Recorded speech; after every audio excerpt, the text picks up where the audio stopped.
Di Pertuan Negeri Sarawak, Ahli Dewan Undangan Negeri Pelagus Wilson Nyabung Ijang berkata, pembangunan sektor pertanian di Kapit perlu dipercepatkan menerusi pembinaan pusat latihan pertanian dan terminal makanan pertanian. Beliau menjelaskan bahawa ia merupakan strategi baharu untuk memasarkan produk pertanian dengan lebih mudah di bawah Pelan Pembangunan Strategik pasca COVID-19. Sebelum ini, kata beliau, para petani risau dengan produk luar mereka yang sukar dipasarkan keluar. Pada masa sama, beliau berharap Lembaga Industri Getah Sarawak dapat memberi sokongan dana untuk menggalakkan pekebun pokok getah, menambah bilangan tanaman termasuk kelapa sawit dan kopi. Beberapa perkara lain turut disuarakan beliau dalam sesi perbahasan tersebut, termasuk mengenai syarikat penerbangan butik, peruntukan luar bandar, kemajuan tanah adat Bumi Putra NCR, pertanian dan juga keperluan infrastruktur asas yang diperlukan di kawasan Kapit. Manakala Ahli Dewan Undangan Negeri Adun Kabung, Muhammad Chi Kadir berharap projek bekalan air kawasan Ulu Roban dipercepatkan. Katanya penduduk-penduduk di 6 buah rumah panjang telah menunggu begitu lama untuk mendapat bekalan air. Anjungan kepada kerajaan. Beliau juga mencadangkan agar pengambilan air mentah atau raw water intake dilicuk diperbesarkan untuk menampung keperluan sekiranya berlaku kemarau panjang. Walaupun bekalan air bertambah baik di Kabung, bekalan berterusan 24 jam belum dapat dicapai. Bekalan air ditutup pada pukul 10 malam dan hanya akan dibuka semula sebelum subuh. Oleh itu adalah diharap agar ia akan berterusan selama 24 jam sehari. Dalam pada itu, Adun Kabung berharap syarikat Petroleum Sarawak Berhad Petros dapat memberi pertimbangan yang wajar terhadap idea penubuhan stesen minyak di kawasan tersebut. Jelasnya ini kerana kawasan Kabung kini hanya mempunyai sebuah stesen minyak mini di Pekan Kabung yang dikendalikan oleh Persatuan Nelayan Kabung. Tambahnya lagi, beberapa stesen minyak juga diperlukan bagi kawasan Nyabur dan Roban. Pertimbangan dan kelulusan daripada Kerajaan Sarawak dipohon bagi pertambahan jumlah siling projek transformasi luar bandar RTP 2023 dan tahun-tahun mendatang, khususnya di kawasan Dewan Undangan Negeri Dun di pedalaman dan pesisir. Ahli Dewan Undangan Negeri Lingga Dayang Nur Azhar Awang Sohor yang memohon demikian menjelaskan ini kerana kos harga siling projek di kawasan luar bandar kini telah meningkat lebih daripada 50%. Menurutnya lagi, isu ini antara faktor meningkatnya projek lewat dan sakit pada tahun 2021 dan 2022 kerana nilai peruntukan sesuatu projek terlalu rendah daripada nilai pasaran. Pada 2023, sebanyak RM420 juta diperuntukkan untuk RTP yang merupakan langkah paling efektif untuk membangunkan sesebuah kawasan DUN kerana ia memfokus kepada projek yang memberi impak tinggi dengan risiko rendah. Pada masa yang sama, Dayang Nur Azhar turut memohon Kerajaan Gabungan Parti Sarawak GPS untuk mengadakan syarat khusus kepada pemohon berstatus bujang bagi program Rumah Spektra Pemata RSP. RSP memberi kelayakan kepada pemohon yang berpendapatan 2,500 ke 6,000 dan memiliki tanah sendiri dengan minimum keluasan 750 ke 850 kaki persegi. Namun syarat program RSP mengutamakan pemohon yang sudah berkahwin.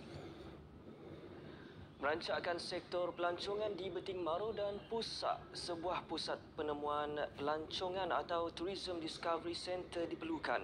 Ahli Dewan Undangan Negeri Beting Maru, Haji Razaili Haji Gapur berkata, banyak tempat bernilai sejarah dan menarik yang boleh dibangunkan menjadi produk pelancongan di kawasan tersebut.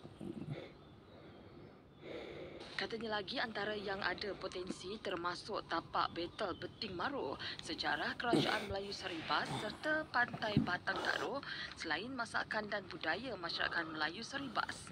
Justru itu tegasnya pusat itu akan berperanan sebagai pusat maklumat pelancongan di daerah Pusak dan kawasan berdekatan. Beliau berkata demikian dalam ucapan usul penghargaan atas ucapan Tuan Yang Terutama Yang di-Pertuan Negeri Sarawak. Terdahulu dalam ucapannya, Haji Razaili turut menyentuh mengenai beberapa keperluan di kawasannya termasuk perkhidmatan perbankan, rumah mampu milik, pembangunan tanah di Beladin, isu miskin tegar di Pusak dan juga bantuan nelayan. Semenjak 2 hari lepas, kaki tangan RTM Sibu sudah berkampung di Dewan Masyarakat Balingian Mukah untuk mengadakan program Hari RTM yang julung kali diadakan di kawasan tersebut. Menurut penerbit program Lucia Thomas Kasau, kru penerbitan tiba sekitar tengah hari Jumaat lepas untuk membuat persediaan sebelum program Hari RTM diadakan sepanjang hari pada hari ini. Katanya persediaan seperti pemasangan kain rentang, pemeriksaan sistem audio dan raptai persembahan telah dijalankan sehingga lewat petang. Selain persembahan pentas yang akan diadakan pada sebelah malam, pelbagai aktiviti lain akan turut diadakan sepanjang hari ini. Kita ada pertandingan mewarna, memperagakan pakaian tradisional, ada pertandingan karaoke dan juga kita ada pertandingan permainan tradisional. Okey, itu yang kita ketengahkan kepada masyarakat luar.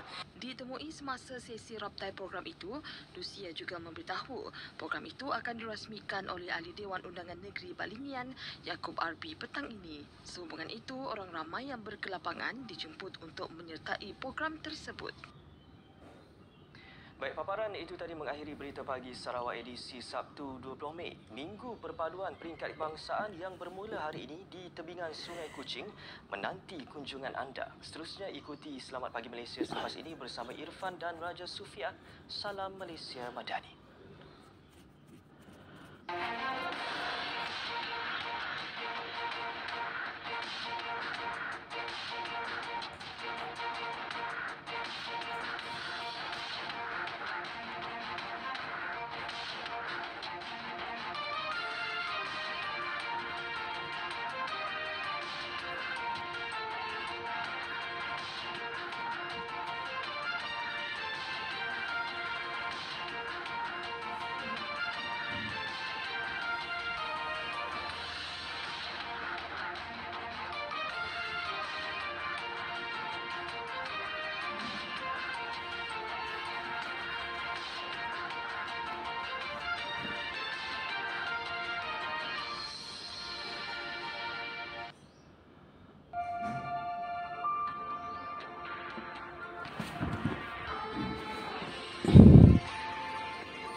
Saksikan Selamat Pagi Malaysia dari negeri Jelapang Padi, Kedah Darul Aman bersama Irfan Syahmina Sution dan Raja Sufia Raja Arif langsung dari Pantai Merdeka, Sungai Petani. Menikmati pemandangan indah Pantai Merdeka berlatar belakangkan Gunung Jerai dengan suasana perkampungan nelayan yang mempesona. Jangan lupa janji temu kita 20 dan 21 Mei 2023 ini jam 8 hingga 10 pagi di TV1 dan saluran BES. Pakat main ramai-ramai dah.